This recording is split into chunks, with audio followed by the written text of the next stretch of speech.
Bien. Buenas noches, le habla Niurka Beato y en esta oportunidad vamos a hablar de un tema de interés que le preocupa y que es la información para la sociedad en sentido general.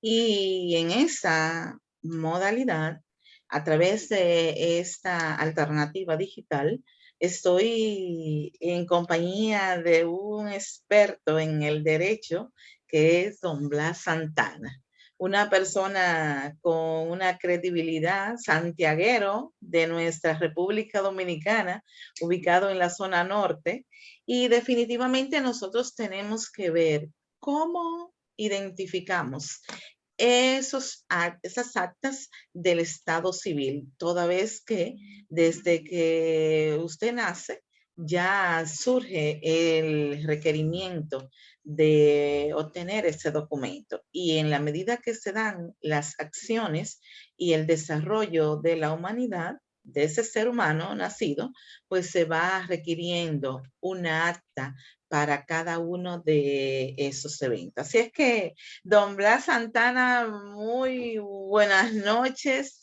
De verdad me satisface poder coordinar este conversatorio con usted, al cual le doy la bienvenida.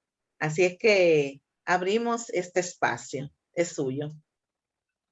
Buenas noches, Niurka Beato y demás participantes de este conversatorio, que lo considero de mucha importancia por cuanto el derecho es una ciencia que debe ser compartida a los fines de enriquecer el acervo cultural jurídico de todos los abogados y abogadas.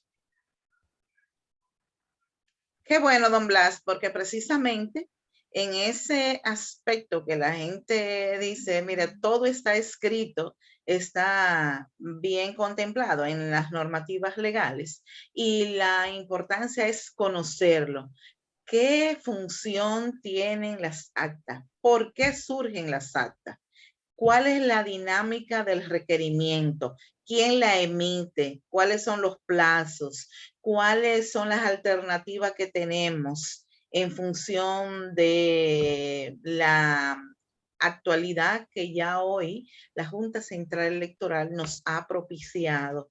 ¿Cómo podemos manejar ese conocimiento? ¿Cuál es el costo? ¿Y qué tiempo dura un acta de nacimiento por su vigencia? Hablemos de esto, don Blas. Bueno, tenemos que decir que para hablar de las actas necesariamente tenemos que referir al soporte jurídico, que es la ley 659-44, de fecha 17 de julio del año 1944, que es la que reglamenta todo lo concerniente a las actas del Estado civil. Este instrumento, que tiene sus orígenes, ya que en los tiempos remotos no existían las actas, lo que se hacían era que por medio de un testimonio se daban lo que se llama las informaciones para todo lo que significaba, por ejemplo, el nacimiento. Y eso traía muchos problemas porque era una prueba muy débil. De ahí que surge la necesidad de pensar en un soporte escrito, un soporte con una reglamentación que permitiera tener la credibilidad que tienen las actas.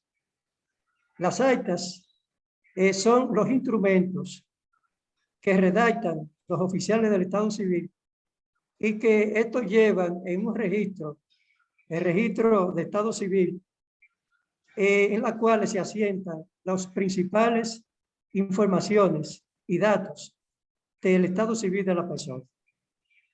El oficial del Estado civil es quien tiene que tener la custodia y la seguridad de las actas, ya que las actas deben llevarse, por ejemplo, el oficial del Estado civil tiene que llevar 2 libros originales en las cuales asientan todo lo que se refiere a las actas, a los distintos tipos de actas. Esos libros originales, para fines de darle una mayor efectividad, están fiscalizados por el juez de paz de la demarcación territorial del oficial de Estado Civil, quien controla las páginas, los folios y hace una numeración desde el inicio hasta el final. Y luego entonces tiene que ser rubricada por el juez de paz. Es decir, que no es que el oficial de Estado Civil coge unos libros y lo abre, sino que tiene que intervenir también un oficial del ministerio, o sea, del Poder Judicial, como es el juez de paz, para darle esa credibilidad que necesita las actas. Hablamos, don Blas, de que al momento del padre o la madre declarar al hijo, esos datos quedan registrados en esos libros y esos libros se llevan un control exhaustivo que es monitoreado, auditado y supervisado por la autoridad competente que usted acaba de referir. Y pudiéramos saber qué tanto tiempo se hace ese reporte, se manejan esas informaciones para llevar un historial, se hace trimestral, semestral, Bueno, anual. anualmente, todos los años, el oficial del Estado Civil debe hacer un cierre de los libros y debe remitirlo a la Junta Central Electoral. Hay lo que se llama una Dirección Nacional de Registro que está adscrito a la Junta Central Electoral, que es la que controla todo lo referente a los datos que contan en esos portes. Las actas tienen una importancia capital por cuanto los oficiales del Estado Civil están investidos de la fe pública. Es decir, por eso ellos, para poder contestar un acta, tiene que ser bajo la inscripción en falsedad, porque el oficial del Estado Civil está dotado de esa fe pública y de ahí el carácter auténtico. Los oficiales, cuando expiden un acta, están expidiendo una copia fiel y conforme al original que figura depositado. Pero esa copia tiene el mismo valor y el mismo carácter que la que está depositado en la oficialía del Estado Civil. Partimos, don Blas, de que esas actas tienen un plazo para ser emitidas. Y la misma ley 659 te habla de un plazo cuando se trata de zona urbana y zona rural. Sí, ¿Cómo Niurka, diferenciamos? fíjate. Sí, la ley lo reglamenta. En los casos, por ejemplo, de la zona urbana, para que un acta de nacimiento, declaración de nacimiento sea oportuna, debe realizarse dentro de los 60 días a partir del alumbramiento, o sea, del nacimiento. Y ese plazo realmente no puede pasar de los 60 días, porque si pasa, ya entonces caeríamos en una declaración no oportuna, sino tardía de nacimiento. En el caso de la zona rural, el plazo se amplía por asunto de las condiciones, tanto de comunicación, de tránsito, a 90 días. Ese plazo entonces, en vez de 60, que es la zona urbana, sería entonces de 90 días. Pero en ambos plazos, necesariamente, fuera de ahí, entonces ya deviene en una declaración tardía y ya hay que hacer otro procedimiento para que se pueda aceptar una declaración tardía. Claro está, y en ese plazo partimos, don Blas, y aprovechamos y le damos la bienvenida a Stephanie Pichardo, que se une al conversatorio, y hay otro usuario en Zoom que no tengo la identificación, así que reciban una cordial bienvenida. Igual tenemos activados el chat que pueden escribir, comentar y preguntar por esa vía, y asimismo en su momento también levantar la mano que pueden tener su participación.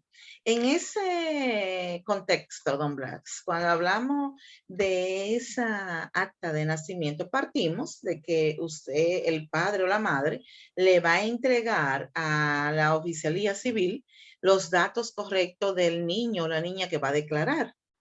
Con esa información se va a escribir la data que contempla en función del formato establecido por la Junta Central Electoral.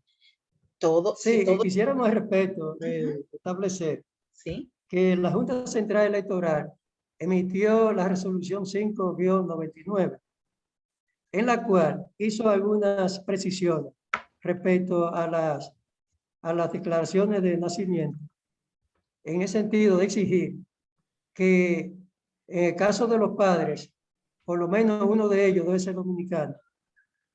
Y si ambos son extranjeros, deberán establecer la prueba de que están residiendo legalmente en la República Dominicana. Que eso fue una modificación. Ahora bien, necesariamente el oficial de Estado Civil, cuando van los comparecientes a hacer la declaración de un niño, de un nacimiento, se percatará de que los datos que le están suministrando son reales, son fieles. Él puede hacer toda la investigación, puede hacer todas las preguntas, puede hacer las entrevistas del lugar para establecer la fidelidad de esas declaraciones, porque es algo muy serio. Se trata de el estado civil de una persona que se está declarando, es decir, que está comenzando a tener lo que se llama vigencia. Entonces, en ese sentido, los datos más importantes son los que aparecen en su cédula de identidad y electoral del compareciente. También todo lo que son los datos, dónde nació el niño, es decir, en qué lugar, si nació en una clínica, en el hospital, si por el contrario fue una comadrona, partera, como le llaman.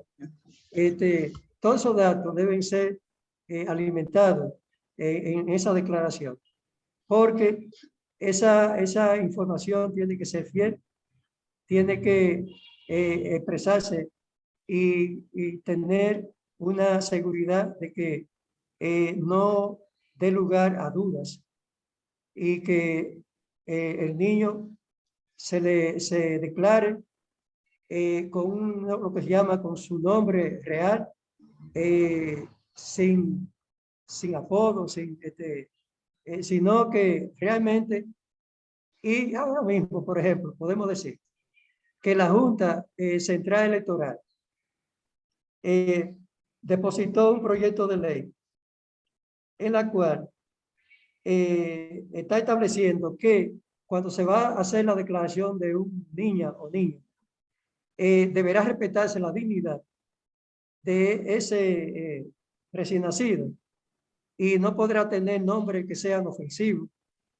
También su sexo tiene que ser bien definido y todo lo que pueda asegurar que no haya una discriminación por razones de origen, de color, de económico, religioso, de ninguna índole. Es importante destacar, don Blas, y todos los que están aquí en este conversatorio y los que se están uniendo, que la data informativa que, como bien refiere don Blas, que está contentiva en los documentos de la persona que va a declarar y la información o la certificación que emite el centro de salud, dígase el hospital o la clínica, pues son las informaciones que usted va a dar en la oficialía civil para poder contratarla en el acta de nacimiento. Ahora bien, partimos de que todos los datos están correctamente ya informados.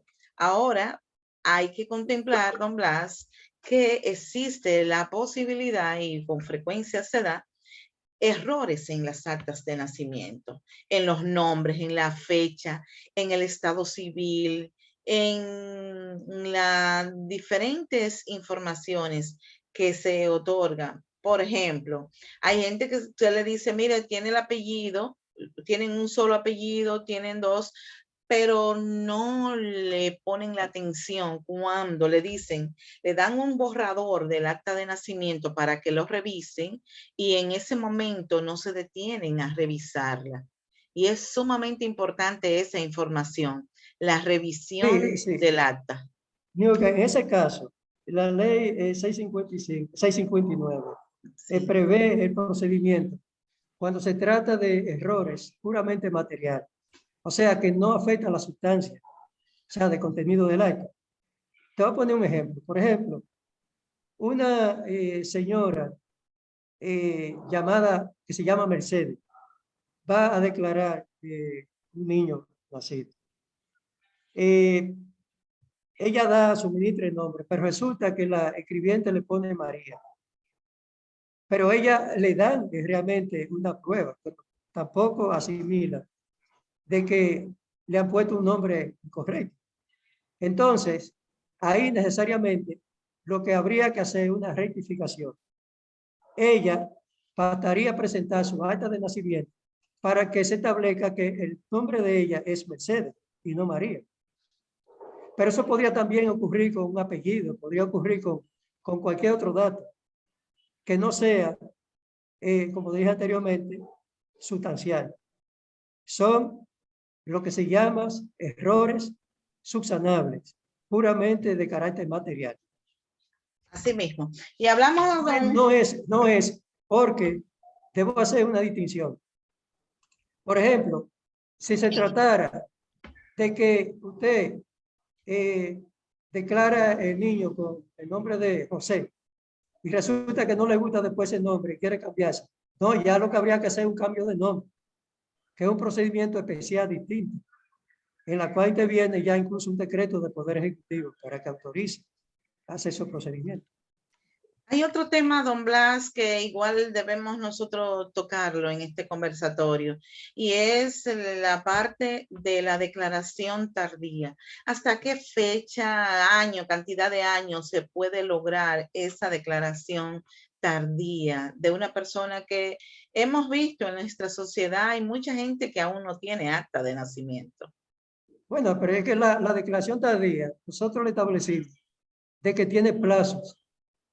Hablamos de plazos de 60 días para la zona urbana y hablamos de plazos 90 días para la zona rural.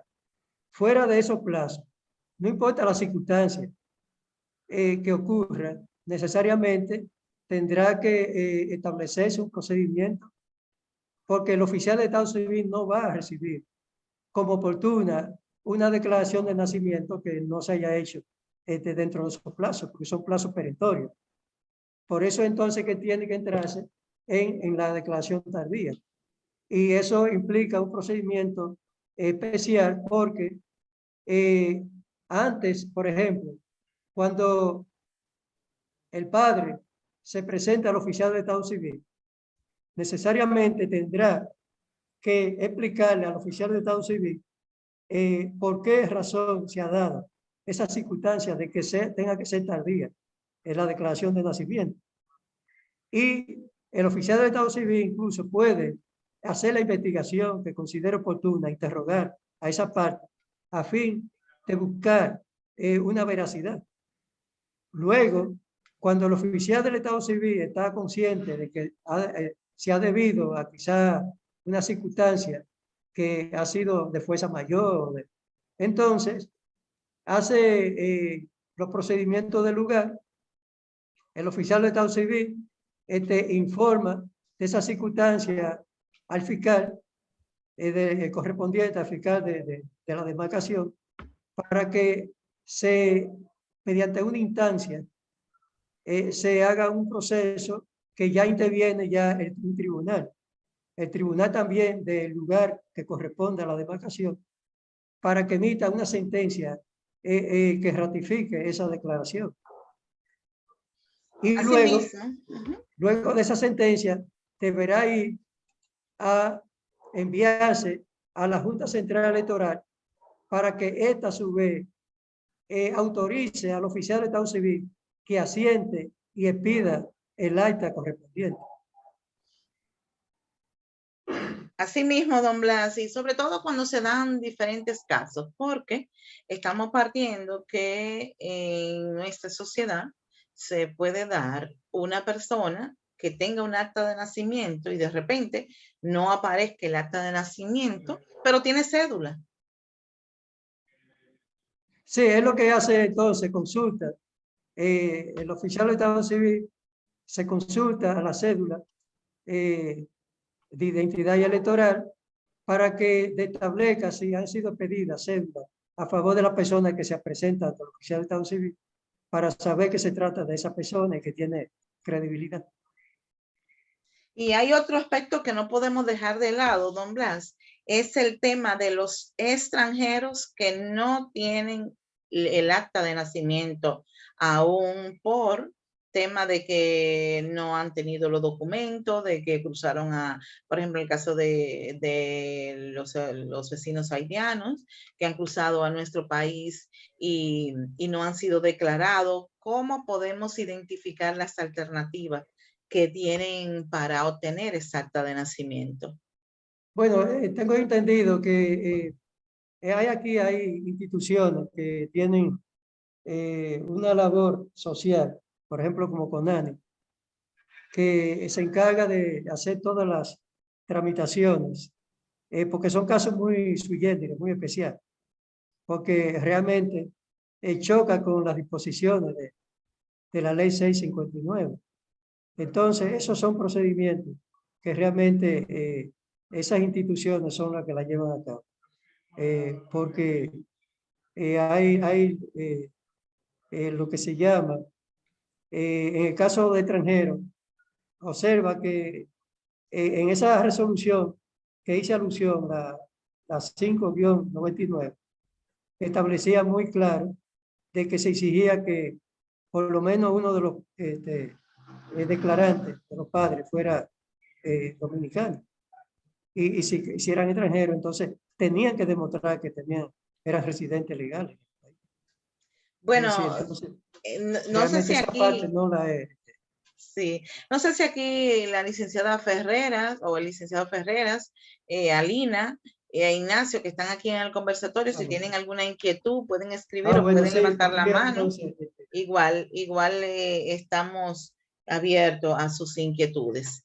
En otro aspecto, don Blas, ya hemos abordado todos los temas mayormente dado en asuntos del acta de nacimiento, partiendo de que ese documento es fundamental para realizar cualquier transacción en todos los aspectos de su vida humana, o sea, en todo. Si usted se va a la Junta Central Electoral para la cédula, le van a requerir el acta de nacimiento. Y si va a hacer cualquier otro proceso, hasta casarse, hasta después si se tiene que divorciar, hasta el acta de fusión, todo depende de esas informaciones que han sido registradas Eso en es el así, acta. Niurka.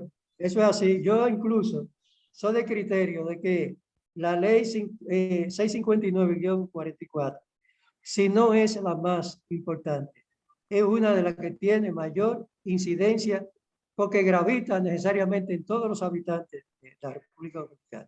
No hay un ser viviente en nuestro país que en un momento determinado no tenga lo que se llama la presencia y la intervención de esa ley.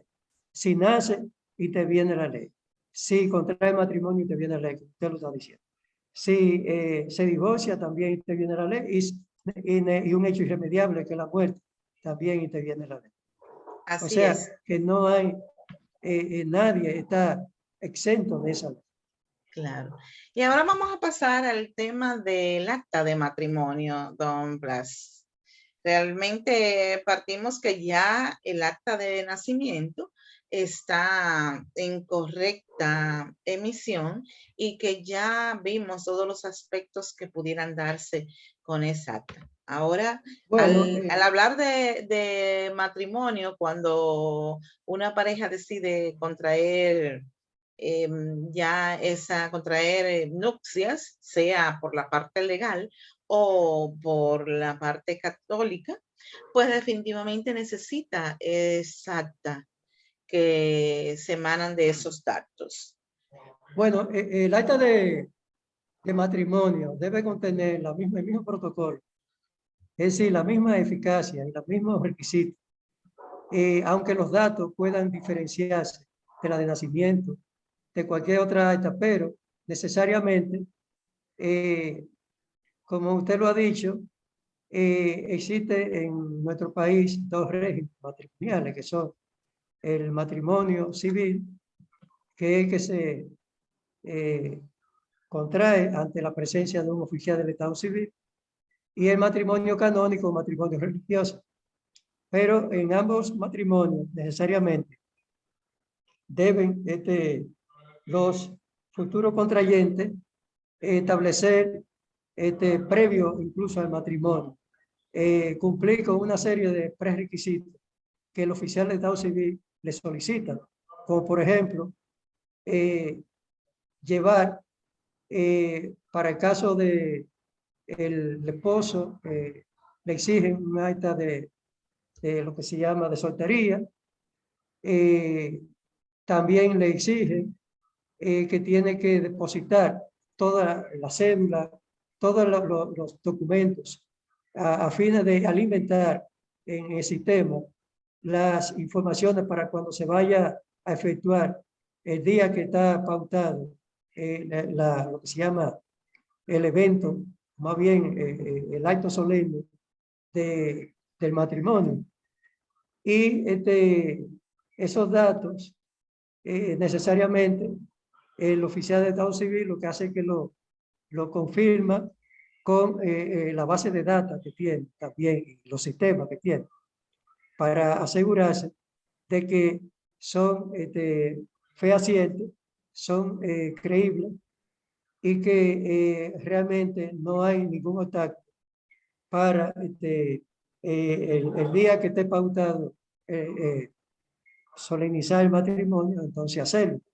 También tiene que aportarse los datos de testigos que son requeridos, que van a firmar también conjuntamente con los contrayentes. Deben firmarlo.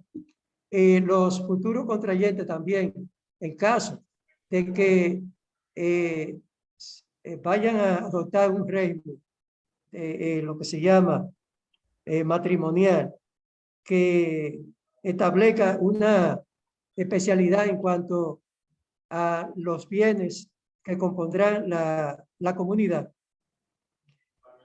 Por ejemplo, que vaya a hacer un matrimonio con separación de bienes, necesariamente tiene que previamente comparecer ante un notario público para que realice un proceso de levantar un acto auténtico instrumentado por un notario de la demarcación con competencia, para que establezca todo lo relativo a los bienes, a la separación de bienes. ¿Por qué razón? Porque el oficial del Estado civil, si no se le aporta ese documento, entonces no va a hacer contar en el matrimonio que ellos adoptaron ese régimen. Y no tendrá entonces ya ninguna razón de haberlo adoptado, porque no servirá para nada. Quiere decir que esos tendrán ellos que muy claramente aportar todo lo relativo, todo lo que ellos tengan en proyectos, realizar respecto al matrimonio que van a solemnizar. Igualmente, don Blas y demás, comentar que el acta de soltería referida para, sí, perfecto, para poder muchas gracias, porque realizar eso también es uno de los prerequisitos. Sí, eso el acta de soltería, que es una declaración jurada que hacen los contrayentes de que no han, de que su estado actual es de soltero y que no han contraído, o que si contrajeron ya están divorciados, es decir, y que están hábiles para contraer matrimonio. Sobre todo que exacta ese acto tiene que llevarse a legalizar la firma del notario ante la Procuraduría de la Procuraduría Fiscal. Sí, eso igual a la Junta Central Electoral lo emite Y es importante para evitar que la gente contraiga matrimonio 2 veces o 3 veces y que se vea y Sí, que se vean sí, porque esas acciones. Sí. entonces resulta que en el caso de los matrimonios, no pueden ocupar dos matrimonios en el mismo lugar, el mismo espacio. O más bien, no pueden coexistir dos matrimonios. El último se tendrá por inválido, porque no ha cumplido con los prerequisitos que se exigen.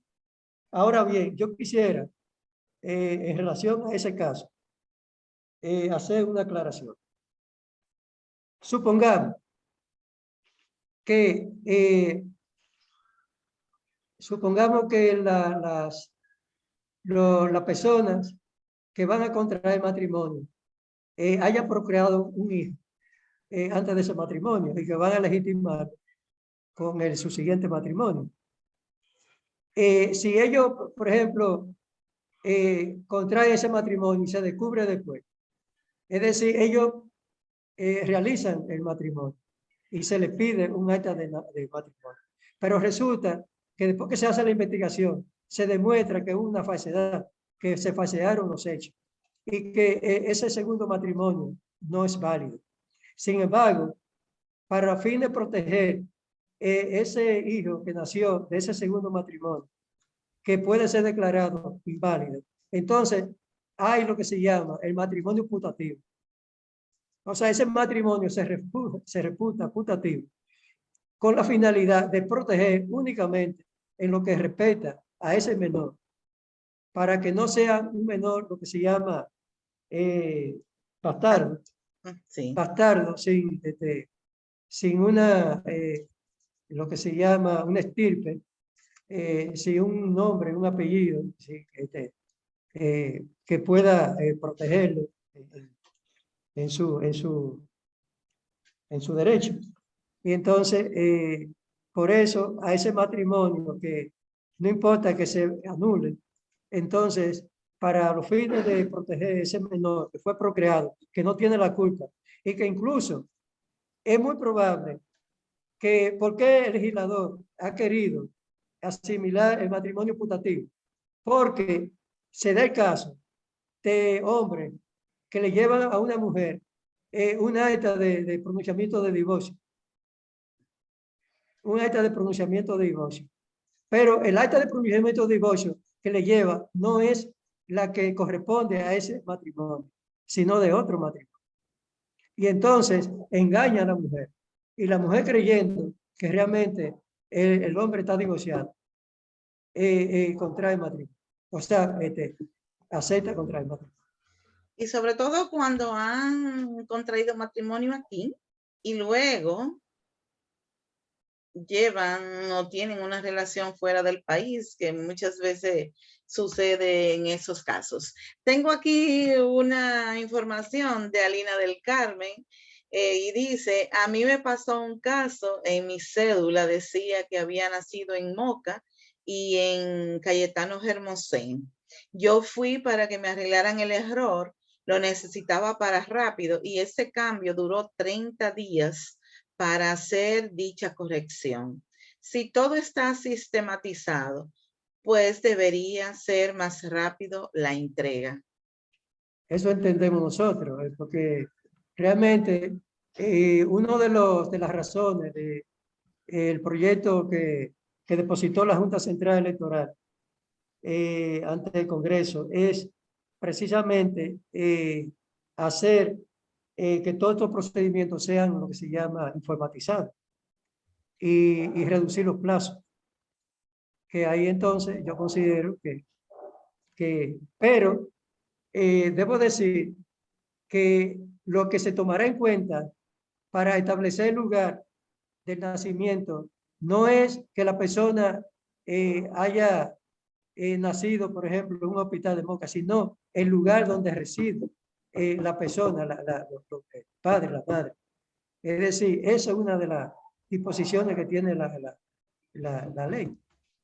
Es decir, Sí. que lo que se toma en cuenta es el lugar donde reside, en la demarcación, donde reside.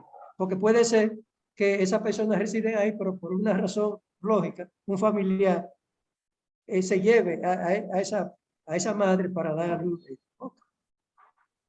Y sobre todo, don Blas, en función de lo que decía Alina del Carmen, la ventaja es que la sistematización, la digitalización lleve cada vez más esa reducción de plazos para agilizar esos procesos, que mucho se ha logrado. Por lo menos esperamos que cada día más se puedan avanzar para que la gente agilice todos sus procesos de manera sistémica.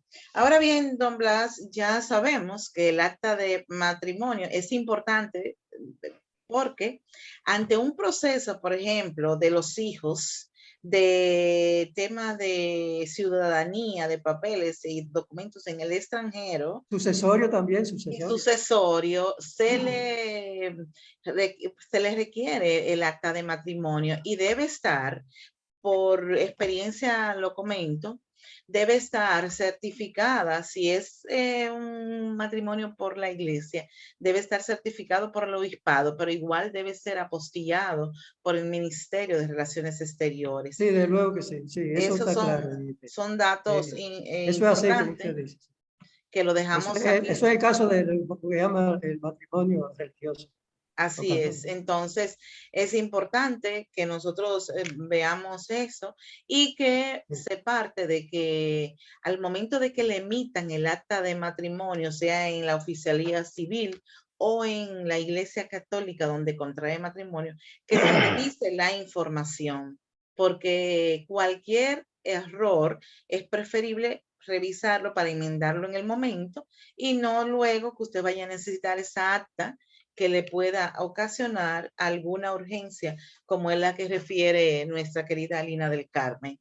Bueno, ahora en la oficialidad de Estado Civil se está utilizando desde hace un tiempo de que le imprimen una copia, más bien un borrador. Un borrador. Le dan a leer cómo quedaría de imprimirse la definitiva, eso, el acta que están pidiendo. Usted puede ahí entonces observar si hay algún error en cuanto a la cédula, en cuanto al nombre, en cuanto a cualquier otro dato que se haya suministrado y hacerle la observación. Pero de momento que usted da un paso y sale de ahí del recinto, ya usted no puede volver para que le arregle eso. Eso es así, sobre todo cuando ya se ha entregado como visto bueno de que todo quedó bien. Hablamos entonces, ya hemos visto el acta de nacimiento, el acta de matrimonio. Ahora vamos al acta de divorcio, don Blas. Eso es lo que se divorcia, es lo que se divorcia. Sí, lo que se divorcia. Puede ser que una persona se contraiga matrimonio y realmente para toda la vida no tenga que divorciarse. Pero evidentemente que el acta de pronunciamiento del divorcio es un acta también que tiene la misma eficacia que cualquier otra acta, la de nacimiento, la de matrimonio o la de defunción. Y necesariamente esta se da cuando uno de los contrayentes, en caso de que sea un divorcio por incompatibilidad de caracteres, o ambos contrayentes, es decir, cónyuges, en caso de que sea un divorcio por mutuo consentimiento, pues pueden ponerle fin a la relación matrimonial y apoderar entonces al Tribunal Civil, o sea, al Tribunal de Derecho Común de primera instancia, a los fines de que conozca de esa solicitud, de esa demanda de divorcio, para que proceda a emitir una sentencia que lo admita o lo rechace. Porque el juez no está obligado a admitir el divorcio así puro y simple. Lo admite si se cumplen con todos los prerequisitos de ley. Porque yo ahora mismo puedo decirte que estoy impugnando un divorcio y estoy ya apoderé persiguiendo lo que se llama la nulidad de no de las actas, no del acta de divorcio, porque hay que tener muy en cuenta, las actas no se atacan por nulidad, las actas se atacan por una inscripción, una acción de inscripción en falsedad. ¿Entiendes? Porque a veces nos equivocamos y creemos que yo voy a anular el acta de pronunciamiento de divorcio, porque voy a atacarlo. No, lo que debe hacerse es, si usted, por ejemplo, bueno, vamos a continuar con él, se obtiene la sentencia para no digregar. Debe entonces, si se trata de un divorcio que se ha obtenido por incompatibilidad de caracteres, hay un plazo, la sentencia debe ser notificada al esposo contra quien se obtuvo la sentencia. Y a partir de esa notificación, que a persona o a domicilio, porque si la persona, por ejemplo, está residiendo fuera del país, necesariamente tendrá que notificarse en la persona de fiscal, a los fines de que ese funcionario remita esa notificación a través de la Cancillería para que se le haga llegar, se le notifique a ese residente fuera del país. Pero ese plazo que tiene el que está llevando a cabo el divorcio, cuando se notifica la sentencia, tiene que dejar pasar un plazo de 2 meses. Para el caso de los divorcios por incompatibilidad de caracteres, ese plazo puede aumentarse en razón de la distancia, porque si la persona reside fuera del país, se aumenta en 15 días.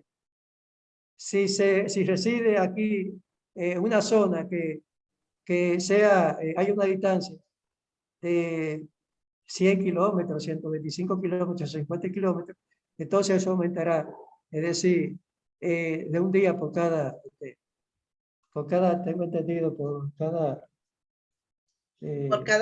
por cada acto, por cada notificación. Sí, por cada, no sé si son 50 kilómetros, no sé, no recuerdo ahora. Pero sí sé que se aumenta en razón de la distancia. Supongamos que ya el ex esposo, el esposo todavía, que obtuvo la sentencia de divorcio, ya ha cumplido con todos esos prerequisitos, entonces se dirige al oficial del Estado Civil para hacer pronunciar ese divorcio. El oficial del Estado Civil le va a exigir la sentencia, le va a exigir un certificado de que esa sentencia no ha sido objeto de recurso, específicamente de apelación. Es decir, que la sentencia ha adquirido la irrevocabilidad de la cosa juzgada. O sea, que no puede ser atacada por ningún medio.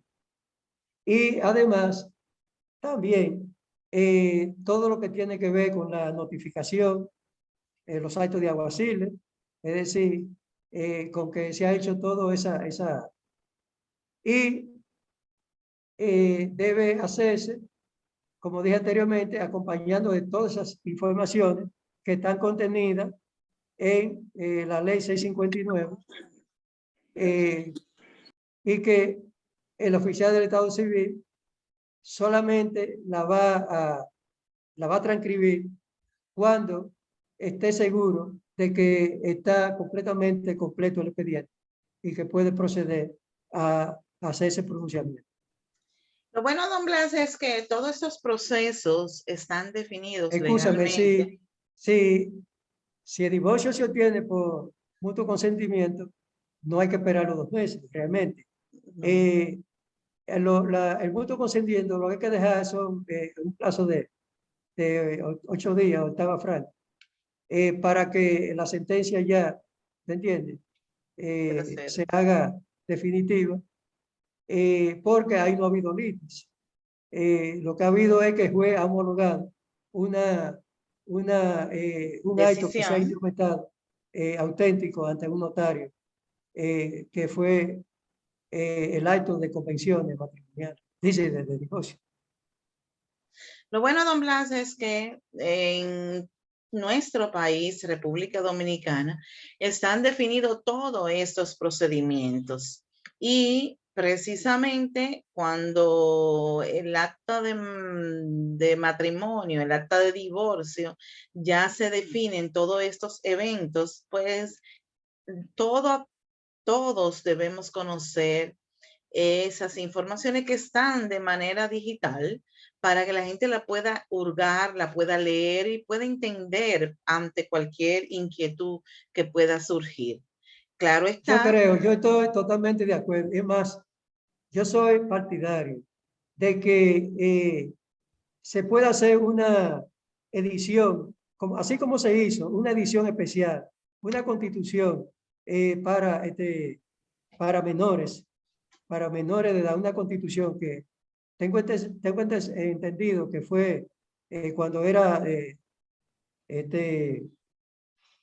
diputado, el licenciado Abel Martínez, presentó, es decir, preparó una edición de una constitución, es decir, que era amena, era adaptada a la capacidad de conocimiento, a un vocablo muy comprensible para menores, pero también a partir de cierta edad, en las escuelas y en los colegios también debe ser obligatorio que se den algunos aspectos sobre esa ley.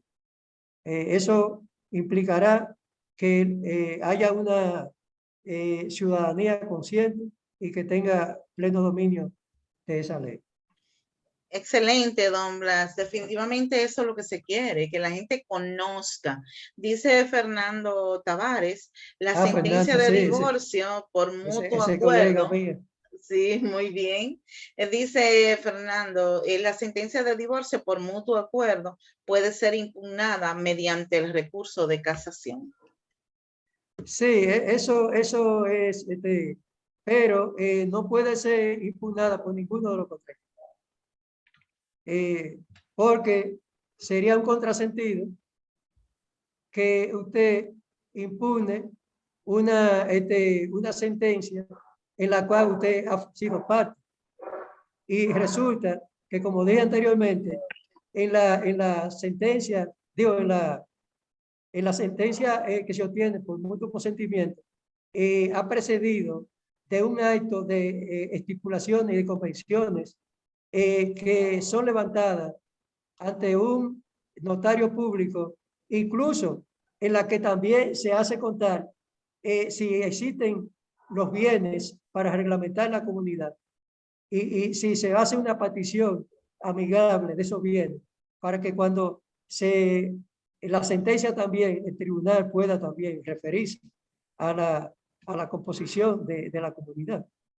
Pero evidentemente que si se ataca, no puede ser atacada por uno de los contrayentes, a menos que no demuestre que ha sido, es decir, objeto de, es decir, de una, yo diría, una captación de voluntad, es decir, de su consentimiento, es decir, que ha habido un vicio notorio, pero si no se dan esas condiciones, es decir, si la persona hizo con conocimiento de causa de una persona que no tiene ninguna movilidad en el sentido de que esté padeciendo de alguna discapacidad mental, no hay forma de que pueda impugnar un acto de su propia voluntad, porque esa es la autonomía de la voluntad también.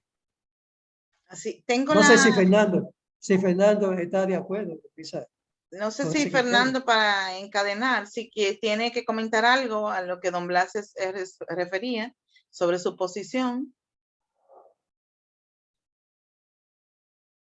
Bueno, vamos a esperar. Le abre el micrófono.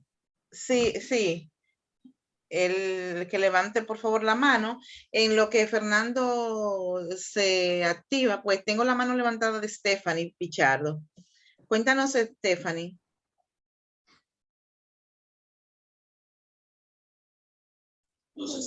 Buenas noches. Buenas Yo quería hacer noches. una preguntita, no sé si estaría Claro. acorde, ¿verdad? Con lo que están hablando, pero creo que sí. Una persona que, por ejemplo, se haya casado sin bienes compartidos, ¿verdad? Sí, o sea, con bienes, ¿cómo se dice? Una persona que se haya Separación de bienes. La separación de bienes. sin separación de bienes, sin separación. Entonces ya haya tenido 11, 12 años casado, suponiendo, pero con la persona que se casó ya tiene, anteriormente tenía sus bienes, ¿verdad? Entonces al casarse, ya por los años y se separan, eso quedaría en repartición también, o sea, los No, no, bienes no, no. no. Fíjate una cosa, ese régimen de separación de bienes, los esposos, cada esposo conserva lo que posee en el momento de contraer matrimonio. Solamente son comunes los bienes que están destinados a la explotación del matrimonio, o sea, a conservar los bienes que son propios de alimentación, de alojamiento, de vestido, es decir, que son comunes. Pero, como dije anteriormente, porque ellos han adoptado ese régimen. Por eso dije anteriormente que al contraer matrimonio necesariamente tendrá que llevarse una compulsa de ese acto de separación de bienes con anterioridad para que el oficial de Estado Civil tome nota de que el momento que esos futuros contrayentes van a solemnizar el divorcio, el matrimonio, que tome en cuenta de que ellos han adoptado y que le depositen ese acto, porque es una compulsa, pero también el notario emitirá una certificación al oficial de Estado Civil, haciéndole contar que por ante él pasó ese acto y para dándole una mayor eficacia. Fíjate, si por ejemplo, un esposo puede perfectamente mejorar al esposo o cualquiera de los dos y hacerle, por ejemplo, que le va a obsequiar un vehículo y ponerlo a nombre de él y con eso lo está mejorando, pero no entra realmente. ¿Por qué? Porque han decidido que sus bienes se manejen bajo ese régimen. Bajo ese régimen. Cuando ellos se divorcien, no podrán tocar los bienes que hayan tenido los esposos antes de contraer matrimonio. Solamente tendrán yo diría, repartirán aquellos bienes que han sido comunes, mobiliarios, todo lo que afuera de la casa, todo lo que se refiera a, pero entiéndase, cuentas en banco, bienes inmuebles, vehículos, todo lo que han sido detallados en Adquirido. ese inventario no pueden ser objeto de partición. Eso es así. E inclusive en esa compulsa que refiere Don Blas, igual esos bienes que son hereditarios, que son herencias, igual se dejan definidos porque no participan en la comunidad de bienes del matrimonio. Entre Bueno, otros, ¿sí? porque pero debo aclarar también que el proceso de separación de bienes no debe utilizarse con un criterio que sea común, o sea, que sea, yo diría, muy, tiene que ser muy Individualista. especial, tiene que ser casos muy, muy especiales. Sí. Yo no le aconsejo a un cliente mío que se case por separación a menos que no haya un motivo. Por ejemplo, yo tuve un caso en la cual uno de los contrayentes había fallecido su padre. Su padre dejó varios bienes, pero él era quien estaba administrando sus bienes y había más hermanos. Él como administrador de esos bienes tendría que rendir cuenta. Esos bienes producían, sí, porque eran apartamentos que estaban alquilados y entraban de alquileres, quizás unos 500,000 pesos, 1 millón. Y necesariamente también podía verse de que contraía matrimonio, pero las cosas no podían marchar más bien. Y yo sé de matrimonio que los esposos se divorcian prácticamente a la semana, al mes, a los 15 días, a los 2 años, a 1 año. Entonces, ¿cuál sería la situación de que una esposa haga fijar sello, de que haga todas las oposiciones y por ejemplo, inmovilice las cuentas y todo, cuando él tiene que rendir cuenta a sus demás hermanos de ese patrimonio? Entonces, hay motivos que uno debe aconsejar, pero no debe hacerlo en todos los casos. Tiene que ser circunstancias muy especiales. Sí, casos muy particulares, manejarlos Muy sí particulares, mismo. muy particulares. Así es. Don Blas, Porque no debe tratarse de que uno tenga más y el otro tenga menos. No.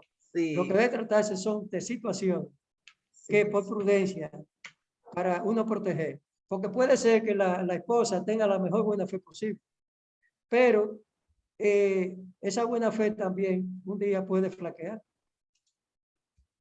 Sí, es así. Es así. Además, bueno, son situaciones que se manejan de acuerdo al caso que se presente. Bueno, dice Fernando Tavares que está de acuerdo a la posición planteada, don Blas, para dejar ese tema ya definido. Entonces, hemos visto el acta de nacimiento, el acta de matrimonio y el acta de divorcio. Ahora bien, antes de pasar al siguiente punto, vamos a hablar, don Blas, de los plazos que tienen esas actas. El acta de nacimiento, sabemos que uno va a la junta y a la oficialía civil y le emiten un acta de nacimiento, pero de repente vence. ¿Cuál es el plazo que tienen esas actas? ¿Cuál es ese vencimiento? ¿O ya no tiene vencimiento? Me gustaría dejar en este conversatorio esa información. Sí, la ley 659-44 prevé un plazo de 24 horas para notificar el acontecimiento de nacimiento. Dios, escúchame, ya salimos del nacimiento, de la defunción. Necesariamente, nosotros sabemos que en todas las demarcaciones, por ejemplo, específicamente, si nos situamos en la zona urbana, nos damos cuenta de que no hay ninguna, yo diría, imposibilidad de que se cumpla con ese plazo, porque la Junta Central Electoral ha creado incluso en los centros hospitalarios un sistema de que se recogen las declaraciones de los nacimientos que allí se producen. Es decir, y si, por ejemplo, el nacimiento se produce, que no sea un centro hospitalario también, si se produce en un centro, vamos a decir, en una clínica privada, también debe cumplirse con ese requisito de notificar en ese plazo el nacimiento. Sí, don Blas, discúlpeme. Lo que yo me refiero es al plazo, al acta de nacimiento emitida. No, yo digo la difusión. ¿Cuánto tiempo dura un acta de nacimiento para poder ser utilizada?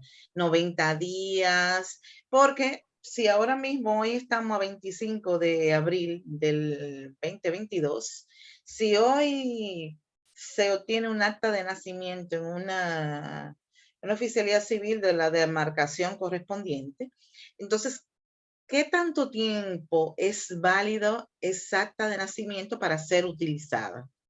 Bueno, en la Junta Central Electoral ha establecido que las actas no tienen caducidad, realmente, las actas de nacimiento. Incluso ellos ya han aprobado que las actas van a estar legalizadas de por sí. O sea, no, la gente no, el usuario no va a tener que estar haciendo los trámites de que le legalicen un acta, sino que en el propio sistema informático va a salir el acta ya legalizadas. Y esas actas no van a tener que estar sujeta a ninguna otra, lo que se llama legalidad ni nada por el estilo. Inclusive sea un acta de nacimiento de manera normal o inextensa. Ya eso es un punto a favor que tiene nuestro país. Ahora, Bueno, don estamos Blas. refiriendo también porque hay que entender que hay actas que son actas lo que se llama muy antiguas, ¿no? Y que no están conformes al sistema que se verificó. Por eso, necesariamente, la Junta Central Electoral lo que busca es que haya una captura biométrica incluso Claro. de todos los datos que se suministran para que el sistema sea más creíble. Sí, que tenga su código de barra y demás. Sí, perfecto. Si se observa ahora, las actas tienen su código de barra. Claro. Bueno, don Blas, hemos ido agotando todos estos temas que son de sumo interés y ahora vamos al punto final, el acta de defusión. Definitivamente hay una variación porque cuando surge la necesidad de una persona que fallece en la casa y llaman a la funeraria o para que vengan a recogerlo, ahí emiten un acta de defunción. ¿Qué es el plazo? ¿Cuál es el trámite para obtener el acta definitiva? ¿Cómo podemos ver eso? Sabemos que si se deja vencer, hay un procedimiento. Hablemos de esto. Estamos de acuerdo, pero esa acta que emite, que es una acta provisional, que es una acta, es decir, amarilla, por regular, esa acta solamente sirve para fines de enterramiento, o sea, para fines de llevarla al cementerio, presentarla al cementerio, para que allí entonces se pueda hacer lo que se llama la inhumación o el enterramiento. La parte interesada deberá entonces llevar ese documento que le da, esa acta de defunción provisional, para el oficial, llevársela al oficial de Estado Civil correspondiente. Sí, cuando digo correspondiente, es que tenga la competencia territorial del lugar donde esa persona residía. ¿Entiendes? Tengo la mano levantada, don Blas, de Fernando. El fallecido. Sí. Donde residía el fallecido. Así es. Don Blas, sí, deme un minuto, por favor, y tengo la mano levantada de Fernando, a ver si quiere puntualizar o comentar algo sobre ese aspecto. Sí, buenas noches. Fernando. Buenas noches. Un placer, doctor, de volverlo a ver, aunque sea virtual. Esa hoja amarilla, como uno dice comúnmente, es un certificado de defunción, pero emitido por el Ministerio de Salud Pública, sí, donde un médico, preferiblemente un médico legista, avala el fallecimiento. Entonces, uno de los errores que cometen los familiares es únicamente quedarse con ese papel amarillo y evidentemente también quedarse con el documento de identidad del fenecido. Por ejemplo, hoy me llega un cliente con 2 cédulas de 2 fallecidos que tienen 15 años de fallecidos, con las cédulas, con el plástico de la cédula. Inmediatamente eso evidencia que no fueron ante la oficialidad de Estado Civil, porque uno de los requisitos es retener ese plástico y sacarlo de circulación. La persona, por temor de decir qué van a hacer con esa cédula, no se la da a un familiar que la lleve, no realizan esta diligencia y es digamos, hay un alto nivel de personas que se encuentran enterradas en los cementerios de nuestro país y que no han sido oficializados en el registro civil su deceso. Entonces eso provoca una declaración tardía de esa acta de defunción, que ya el doctor, me imagino, explicará el procedimiento para esa declaración tardía, que es muy común. Sí, comparto esa declaración y ese juicio que ha emitido Fernando, porque son muy juiciosas. Es así. Realmente esa confusión de esa acta, darle el carácter de una acta de defunción, realmente lo que se está estableciendo allí es que la persona falleció porque fue un centro que se llama, intervino un facultativo, médico, es un legista. Entonces, continuando, el acta de defunción debe cumplir con todos los protocolos que cumplen las actas de nacimiento, de matrimonio, de divorcio, porque tienen que necesariamente hacerse con los parámetros que permitan al oficial del Estado Civil tener la certeza de la identidad de la persona fallecida. Por eso a él le van a hacer lo que se llama la persona que va allí a declarar el fallecido, puede ser un pariente, pero en caso de que no sea un pariente, puede hacerlo también una persona cercana que tenga los datos, porque el oficial de Estado Civil lo va a cuestionar y lo va a permitir, le va a hacer una serie de preguntas a los fines de tener, como dije anteriormente, la certeza de que se trata de un hecho cierto y que él le va a aportar también esa acta que fue utilizada para fines de enterramiento. Y todos los demás datos que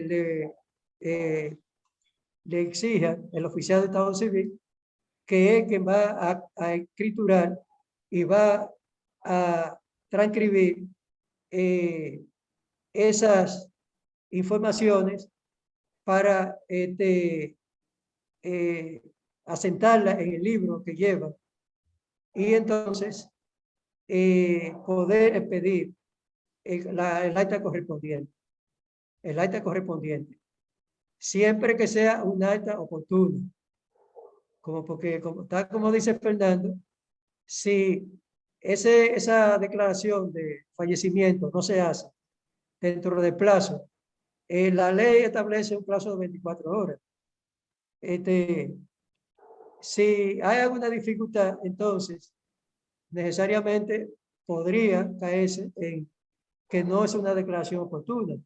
Y ahí ya entonces implicaría hacer un procedimiento especial en la cual tiene que intervenir también una sentencia. Tiene que intervenir el fiscal de la demarcación para que apodere a un juez de primera instancia a fin de que emita una sentencia ratificando esa declaración de defunción.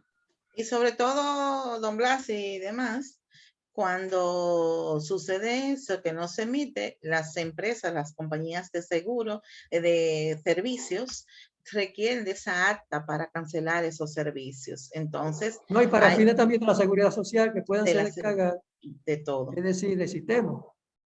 De todo. El sistema que el empleador pueda pero es fundamental tener esa información. Tengo a Nancy Santos que tiene la mano levantada. Nancy, cuéntanos, ¿tiene alguna inquietud, algún comentario, pregunta? Sí, muchísimas gracias por esta invitación. Placer de verte. Gracias, igualmente. Sí, tengo una inquietud y es, ¿qué pasa cuando al hacer una declaración de defunción, en vez de llevar la cédula del fallecido, se lleva la cédula de una persona viva?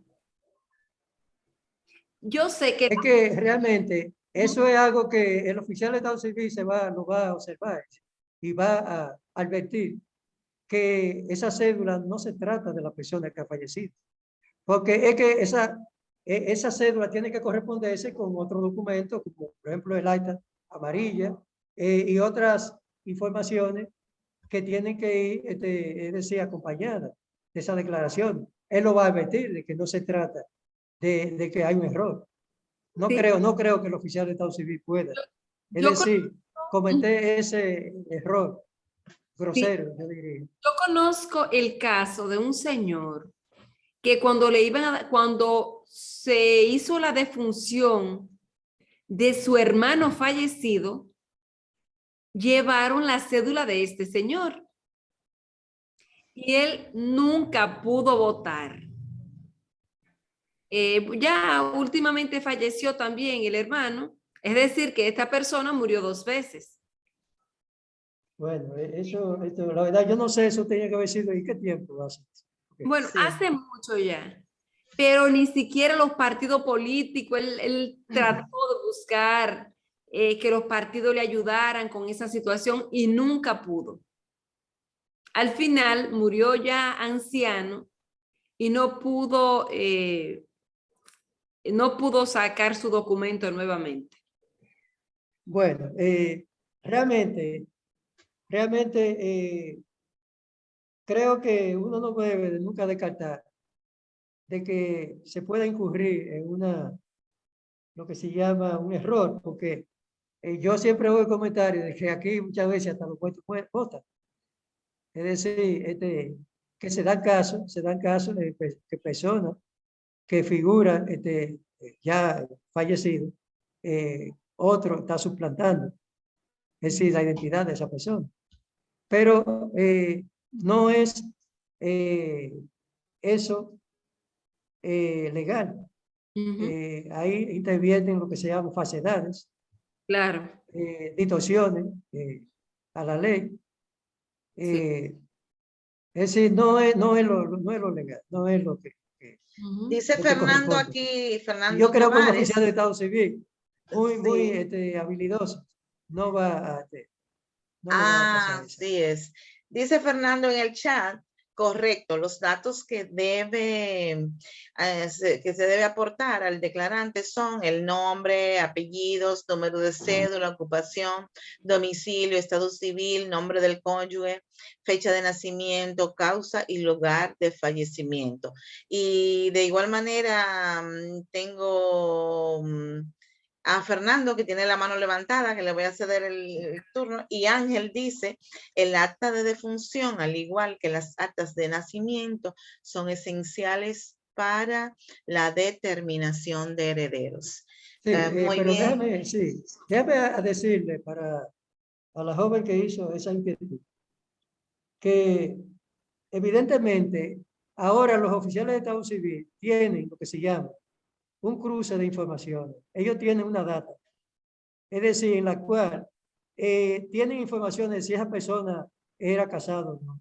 Si esa persona, es decir, tienen todas las informaciones. Por eso yo digo que se hace mucho más difícil que puedan suplantarse una persona por otra.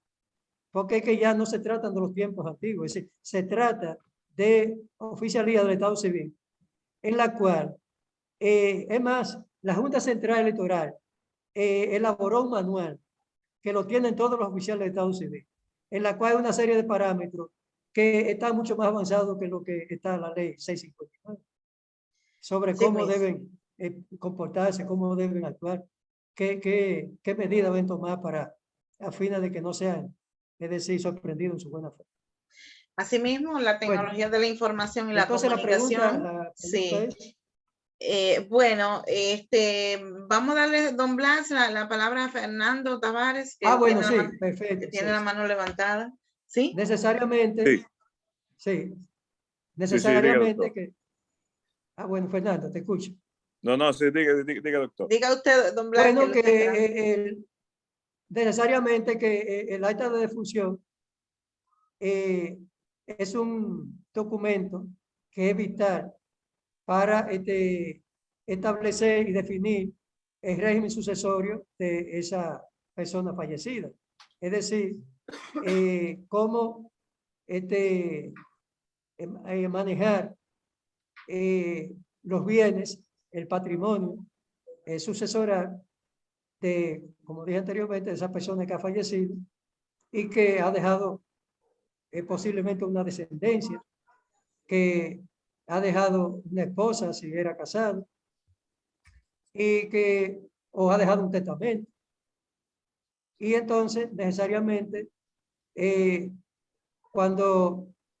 si hay uno de los herederos, pues apodera a un abogado, una abogada, para que se encargue de hacer la determinación de heredero necesariamente que lo primero que le va a pedir es que le presente el acta de defunción debidamente actualizada, con la acta que se tiene, es decir, actualizada, que esté un acta, es decir, conforme con el nuevo sistema.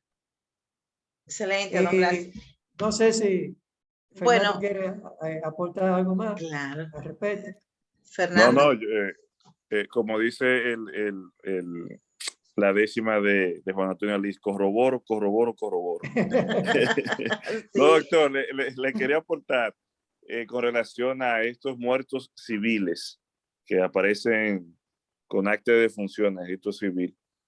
Estos registros, no sé si la colega que hizo la pregunta está ahí conectada, están fuera de esas actuaciones administrativas correctivas que estableció la Junta en la resolución 2-2009.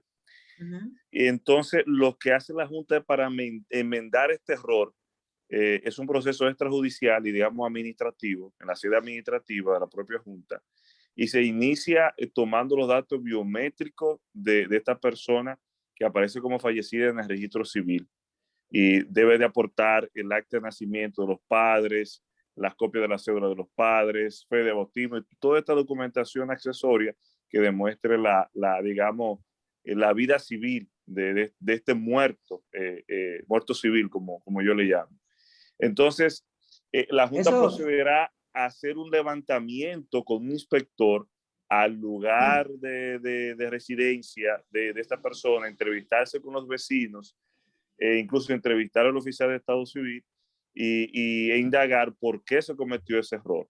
Luego de todo esto, procederá a hacer una nota al margen y anular esa acta de defunción. Una nota al margen en el libro donde se asentó el acta de defunción.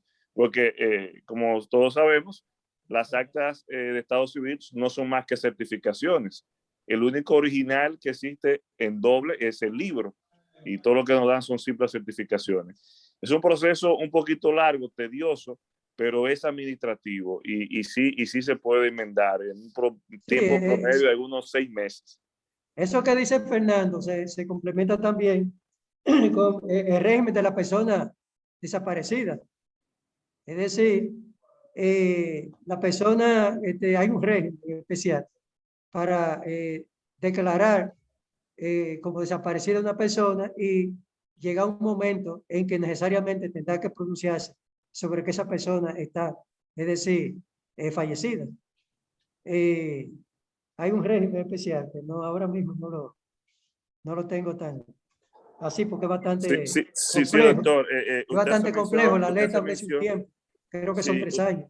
Esta es la provisional. Ya cuando tenga 20 años, declarada la provisional, completa los 20 años, ya se hace la declaración definitiva de ausencia. Y ahí se hace el acta de ausencia, sí. Claro. Sí, eso es muy parecido.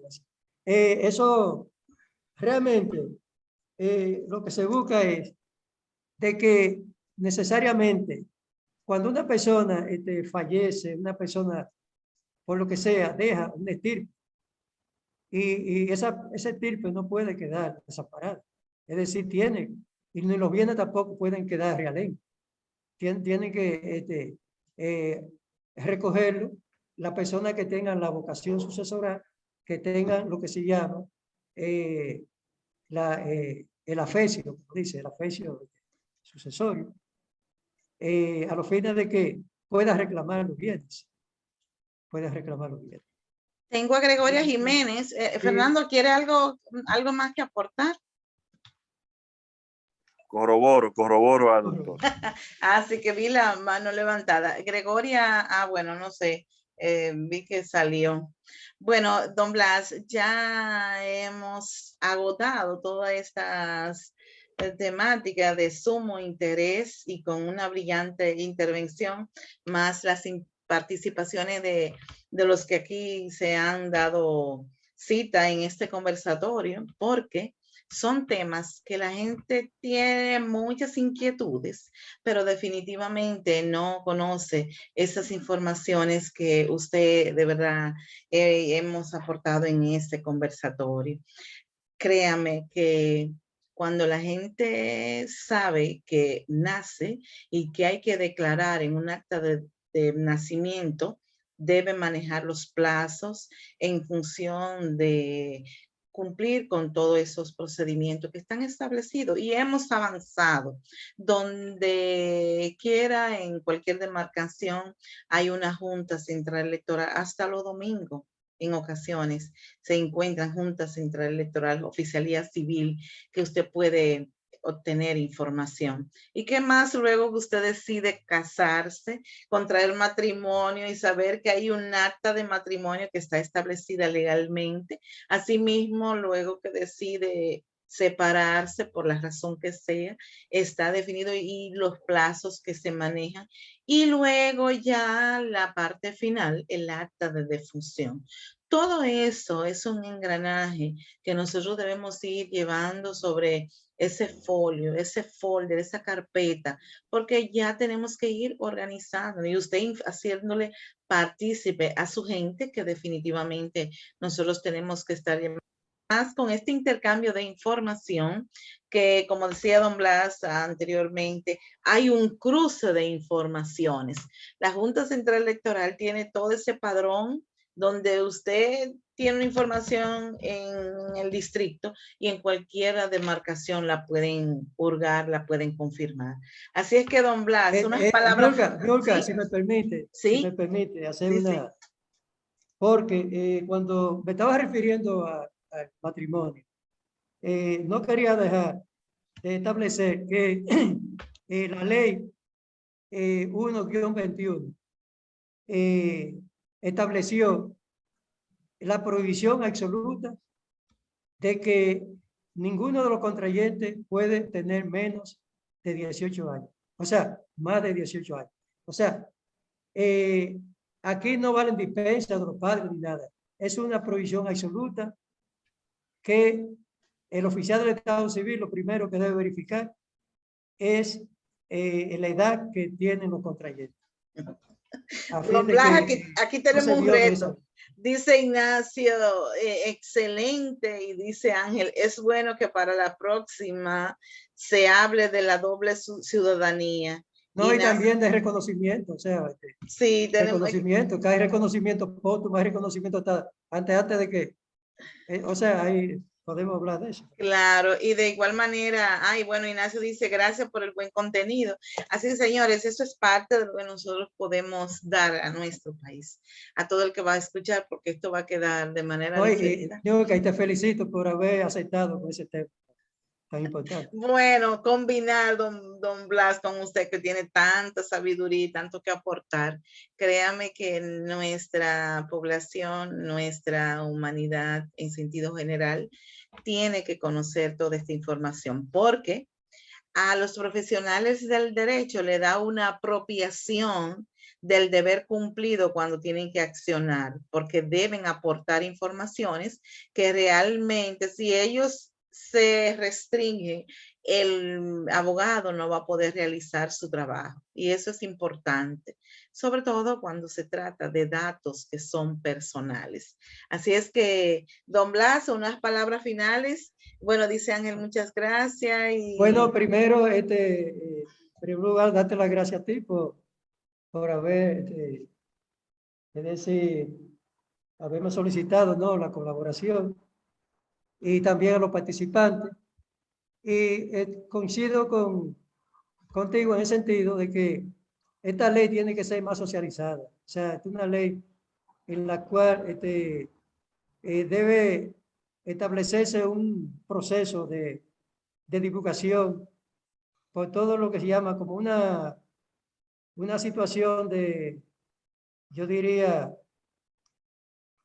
de asuntos de carácter público, de política pública para los poderes del Estado, que puedan perfectamente cada día fortalecer más esa ley, el Congreso que apruebe el proyecto depositado por la Junta Central Electoral, ya que yo lo estuve leyendo y la verdad es que contiene muchas disposiciones que van a fortalecer ese régimen.